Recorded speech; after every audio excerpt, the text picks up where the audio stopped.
কিরে এখানে কি? বোন দেখ টাকা পাইছি। কই দেখি। আসলেই তো টাকা।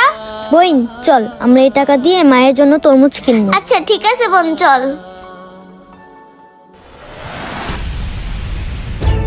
আঙ্কেল আঙ্কেল আমাকে একটা তরমুজ দেন। কিরে তোরা আবার আইছস?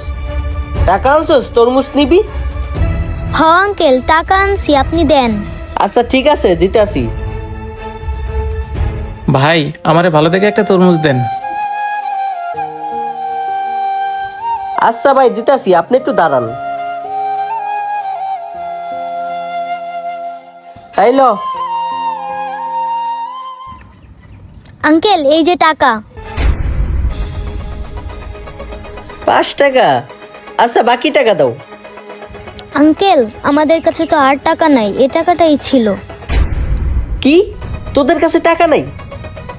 5 টাকা নিয়ে আইছিস তরমুজ কিনতে? এই তরমুজের দাম কত জানোস? 220 টাকা। আর তুই 5 টাকা নিয়ে আইছিস তরমুজ কিনতে? দে তরমুজ দে। ওই স্যার তরমুজ স্যার।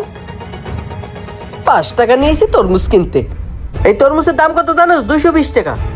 ধর তোর 5 টাকা রাখ, আর দোকানের সামনে দিয়ে তাড়াতাড়ি যা। বিশ্বাস করেন আঙ্কেল, রোজা রেখে আমার মার গলাটা একবারে শুকায় গেছে। আমারে 5 টাকার এক চুক হইলেও তরমুজ দেন। কি কইলি? 5 টাকা তরমুজ দিমু? আস্তা তরমুজ কাইডা 100? হ্যাঁ, আর বাকিগুলো কে কিনবে? বাকিগুলো তোর বাপ কিনবে। যা এখান থেকে সর। কিরে